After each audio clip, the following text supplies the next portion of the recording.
Hi everyone, welcome to Pariksha Academy. இன்னைக்கு வீடியோல நாம பார்க்க போறது aptitude ட்ரைனிங்கோட first module percentage.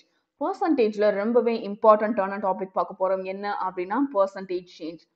So நம்ம வந்து நாளுக்கு நாள் வந்து கொஞ்சம் கொஞ்சமா அட்வான்ஸ்டு டாபிக்கா பார்த்துட்டு இருக்கோம். ஸோ இதுவுமே வந்து பார்த்தீங்கன்னா வெரி வெரி இம்பார்ட்டன்ட். ஏன் அப்படின்னு கேட்குறீங்கன்னா இந்த பர்சன்டேஜ் சேஞ்ச் அப்படின்றது பார்த்தீங்கன்னா இண்டஸ்ட்ரி பேஸ்டு லெவல்லையா இருக்கட்டும் இல்லைன்னா ஒரு கம்பெனி சைடு ஒரு பேங்க் லெவல். ஸோ இதுலலாம் பார்த்தீங்கன்னா இந்த பர்சன்டேஜ் சேஞ்ச் அப்படின்றது வந்து பார்த்தீங்கன்னா வெரி இம்பார்ட்டன்ட் ரோலை கேரி ஓவர் பண்ணுது. ஸோ அதனால தான் சொல்றேன் பர்சன்டேஜ் சேஞ்ச் அப்படின்றது வெரி வெரி இம்பார்ட்டன்ட் டாபிக் உள்ள போகலாமா?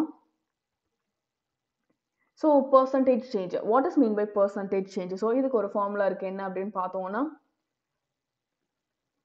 Final value minus initial value divided by initial value into 100. எதுக்காக இந்த 100 அப்படின்னா பர்சன்டேஜா கன்வெர்ட் பண்றதுக்கு.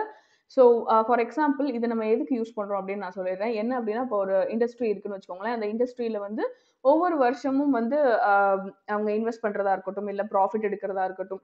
ஸோ எல்லாமே வருஷம் வருஷம் நடந்துட்டு தான் இருக்கும். ஃபார் எக்ஸாம்பிள் இந்த வருஷம் வந்து பாத்தீங்கன்னா எனக்கு ப்ராஃபிட் வந்து ஒரு 15 லேக் வந்திருக்கு அப்படின்னு வச்சுக்கோம். இதே வந்து ஒரு 2 வருஷத்துக்கு முன்னாடி வந்து பாத்தீங்கன்னா 10 லேக் வந்திருக்கு. அப்படின்றப்போ அந்த 15 லேக்ல இருந்து 10 லேக்கை மைனஸ் பண்றோம். அதாவது ஃபைனல் வேல்யூல இருந்து இனிஷியல் வேல்யூ. ஃபைனல் வேல்யூ அப்படின்றது இந்த இயர் நான் வந்து கொடுத்த ப்ராஃபிட். இனிஷியல் வேல்யூ அப்படின்றது ஃபியூ இயர்ஸ் பேக் நான் கொடுத்த ப்ராஃபிட். ஸோ அப்படி மைனஸ் பண்றப்போ எனக்கு என்ன ஆகுது அப்படின்னா பர்சன்டேஜ் சேஞ்ச். அதாவது அந்த வருஷத்துக்கும் இந்த வருஷத்துக்கும் அந்த ப்ராஃபிட்டுக்குள்ள என்ன சேஞ்ச், அந்த ப்ராஃபிட் பர்சன்டேஜ்ல என்ன சேஞ்ச் நடந்திருக்கு அப்படின்றத கண்டுபிடிக்கிறதுக்காக தான் இந்த பர்சன்டேஜ் சேஞ்ச் அப்படின்ற டாபிக் நம்ம பார்த்துட்டு இருக்கோம். ஸோ இதை வந்து நம்ம வந்து சிம்பிளா எழுதணும் அப்படின்னு சொன்னா final value minus initial value divided by initial value into 100. அப்போ சொன்னதுதான் 100 எதுக்கு போடுறோம் அப்படின்னா இன் டர்ம்ஸ் ஆஃப் பர்சன்டேஜ்ல நமக்கு வேல்யூ கிடைக்கணும் அப்படின்றதுக்காக தான்.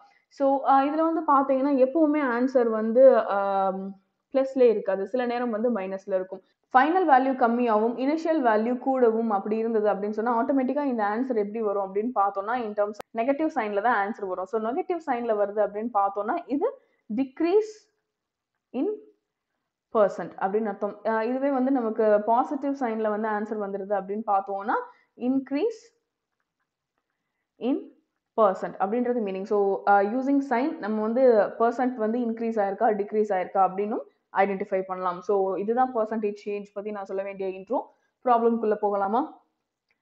So here it is a problem. The profit made by a company in the present year is rupees 15 lakhs. 2 years ago, the profit made by the same company was 24 lakhs. What is the percentage change in the profit made by the company? So இதே ப்ராப்ளமை இன்னொரு தடவை read பண்ணுங்க. The profit made by the company in the present year is rupees 15 lakhs. அதாவது present yearனா இந்த வருஷம் வந்து profit எவ்வளோ அப்படின்னா rupees 15 lakhs. ஸோ இது வந்து present year அப்படின்றதுனால ஃபைனல் அப்படின்னு வச்சுக்கலாம். ஸோ ஃபைனல் வேல்யூ வந்து பார்த்தீங்கன்னா நமக்கு எவ்வளோ இருக்கு? rupees 15 lakhs, right? 2 years agoனா இதுக்கு முன்னாடி, அப்ப initial value. So initial value நமக்கு என்னன்னு கொடுத்துருக்காங்க? 2 years ago the profit made by the same company was rupees 24 lakh, right? So initial value rupees 24 lakhs, right? What is the percentage change in the profit made by the company? So அந்த ப்ராஃபிட்டை வந்து analyse பண்றாங்க. 2 இயர்ஸ்க்கு முன்னாடி எப்படி இருந்தது, current எப்படி இருந்தது அப்படின்னு சொல்லிட்டு அனலைஸ் பண்றப்போ பர்சன்டேஜ், அதாவது profit made by the company percentage change என்ன கொடுத்துருக்கு அப்படின்றத அனலைஸ் பண்றது தான் இந்த டாபிக் நம்ம படிச்சுட்டு இருக்கோம். ஸோ பர்சன்டேஜ் சேஞ்ச் கண்டுபிடிக்கிறதுக்கு இப்போ நான் உங்களுக்கு ஒரு ஃபார்முலா சொல்லி கொடுத்தேன். என்ன அப்படின்னா final value minus initial value divided by initial value into 100, right? So final value அப்படின்றப்போ ஃபைனல் வேல்யூ நமக்கு என்ன கிடைச்சிருக்கு? 15 lakhs அப்படின்னு கொடுத்துருக்காங்க.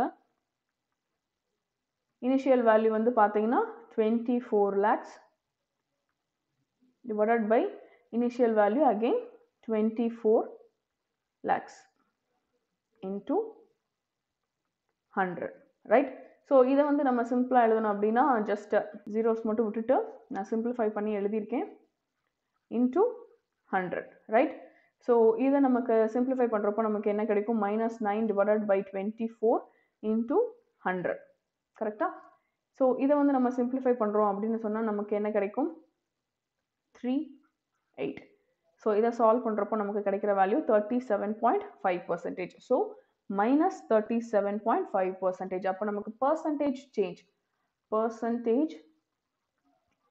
சேஞ்ச் என்னவாயிருக்கு அப்படின்னு பார்த்தோம்னா -37.5 அப்படின்னு வந்திருக்கு. ஸோ இது மைனஸில் வந்திருக்கு அப்படின்னு பார்த்தோம்னா இங்கே என்ன நடந்திருக்கு அப்படின்னு அர்த்தம், decrease in profit. Right? So decrease in profit நடந்திருக்கு அப்படின்னு நம்ம வேல்யூவை வச்சு நம்மளால கண்டுபிடிக்க முடியும். பட் எவ்வளோ பர்சன்ட் வந்து டிக்ரீஸ் ஆயிருக்கா அப்படின்றத கண்டுபிடிக்கிறது தான் பர்சன்டேஜ் சேஞ்ச் அப்படின்ற ஒரு டாபிக் கண்டிப்பாக படிக்கணும்.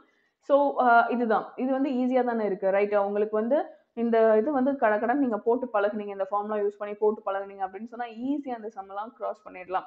ஸோ பர்சன்டேஜ் சேஞ்ச் அப்படின்றது பார்த்தீங்கன்னா பேங்க் எக்ஸாம்ஸில் வந்து ரொம்ப ரொம்ப இம்பார்ட்டண்ட்டான ஒரு டாபிக் அப்படின்னே சொல்லலாம். அடிக்கடி இதுல இருந்து தான் கொஸ்டின் கேட்பாங்க.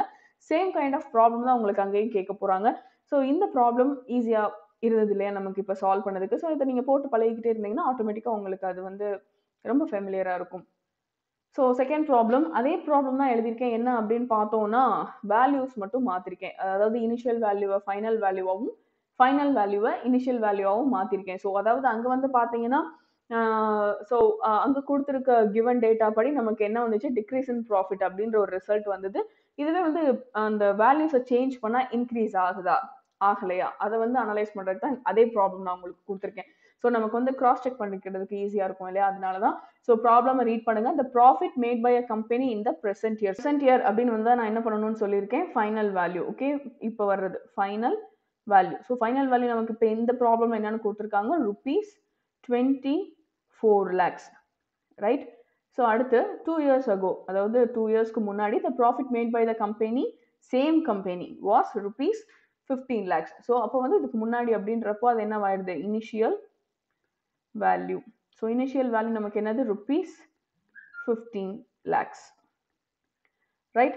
ஸோ இப்போ வந்து நமக்கு என்ன கேட்டிருக்காங்க, what is the percentage change in the profit made by the company. So percentage change நமக்கு வேணும் அப்படின்னா நம்ம என்ன செய்யணும், final value minus initial value divided by initial value into 100.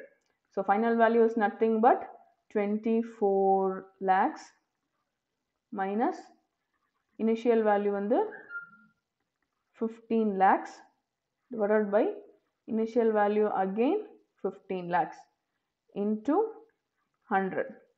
So 24 minus 15 divided by 15 into 100. Same 9 by 15 into 100. 3, 5. 60%. So இங்கே வந்து பார்த்தீங்கன்னா percentage change நமக்கு எவ்வளோ வந்திருக்கு அப்படின்னா 60%. அதாவது ப்ளஸ் 60%. ஸோ நமக்கு இங்கே என்ன ஆயிருக்கு, increase in profit. Right? So profit increase ஆயிருக்கு. ஸோ ப்ளஸில் வந்தது அப்படின்னு சொன்னால் increase in any terms. So அங்கே வந்து ப்ராஃபிட் லாஸ் அப்படின்னு கொடுத்துருந்தாங்கன்னா அது வந்து நீங்கள் ப்ராஃபிட் லாஸ் அந்த மாதிரி கொடுத்துக்கோங்க. என்ன டேர்ம்ஸில் அவங்க வந்து உங்களுக்கு ரிசல்ட் கேட்குறாங்களோ அந்த இதில் கொடுத்துக்க வேண்டாம். ஸோ ப்ராஃபிட் வந்து 60% இன்க்ரீஸ் ஆயிருக்கு. இதே ப்ரீவியஸாக பார்த்த ப்ராப்ளமில் என்ன இருக்குது, ப்ராஃபிட் வந்து டிக்ரீஸ் ஆயிருக்கு. இப்போ உங்களுக்கு வந்து ரெண்டுக்கும் இருக்க டிஃப்ரென்ஸ் என்ன அப்படின்றது புரிஞ்சிருக்கும். ஸோ நெகட்டிவ் சைனில் வந்து அதை என்ன மாதிரி எழுதணும், பாசிட்டிவ் சைனில் வந்து என்ன மாதிரி எழுதணும், இது எல்லாமே உங்களுக்கு கிளியராக புரிஞ்சிருக்கும் அப்படின்னு நினைக்கிறேன். ஸோ பர்சன்டேஜ் சேஞ்ச் அப்படின்றது பார்த்தீங்கன்னா ரொம்ப ரொம்ப சிம்பிள் அண்ட் ஈஸி தான் டு சால்வ். அந்த ப்ராப்ளம் நம்ம சால்வ் பண்ண டைமுக்கும் இந்த ப்ராப்ளம் சால்வ் பண்ண டைமுக்கும் உங்களுக்கே டிஃப்ரென்ஸ் தெரியுதா? ஸோ நம்ம வந்து போட பழகிட்டோம் அப்படின்னு சொன்னால் ஈஸியாக இருக்கும் உங்களுக்கு. ஸோ உங்களுக்கு வழக்கம் போல் ஒரு குவிஸ் வந்து பார்த்தீங்கன்னா டிஸ்கிரிப்ஷன் பாக்ஸில் கொடுத்துருக்கேன். அதோட ஆன்லைன் லிங்க் வந்து உங்களுக்கு டிஸ்கிரிப்ஷன் பாக்ஸில் இருக்கும். ஸோ நீங்கள் அங்கே போங்க, டேரெக்டாக குவிஸ் எடுத்துக்கோங்க, உங்களை நீங்களே எவால்வேட் பண்ணிக்கோங்க. அப்போ தான் வந்து பர்சன்டேஜ் சேஞ்சில் எந்த அளவுக்கு நாலேஜ் கெயின் ஆயிருக்கு அப்படின்னு உங்களை நீங்களே எவால்வேட் பண்ணுறதுக்கு யூஸ்ஃபுல்லாக இருக்கும். So don't forget to take a quiz. இந்த வீடியோ உங்களுக்கு பிடிச்சிருக்கு அப்படின்னு சொன்னால் லைக் பண்ணுங்கள், உங்கள் ஃப்ரெண்ட்ஸோட ஷேர் பண்ணிக்கோங்க. அது மட்டும் இல்லாமல் இன்னைக்கு பார்த்த கண்டென்ட்டில் உங்களுக்கு ஏதாவது டவுட் இருந்தது அப்படின்னு சொன்னால் தாராளமாக நீங்கள் கமெண்ட் செக்ஷனில் கேட்கலாம். இது வரைக்கும் எங்கள் சேனலை சப்ஸ்கிரைப் பண்ணாமல் இருந்திருந்தீங்கன்னா சப்ஸ்கிரைப் பண்ணிடுங்க. நாங்கள் போடுற வீடியோஸ் எல்லாம் உடனே உங்கள் நோட்டிஃபிகேஷன் பார்க்கு வரணும் அப்படின்னு நீங்கள் நினச்சிங்கன்னா சப்ஸ்கிரிப்ஷனுக்கு பக்கத்தில் இருக்க பெல் ஐக்கான் ப்ரெஸ் பண்ணுங்கள். தேங்க்யூ ஸோ மச் ஃபார் வாட்சிங் த வீடியோ.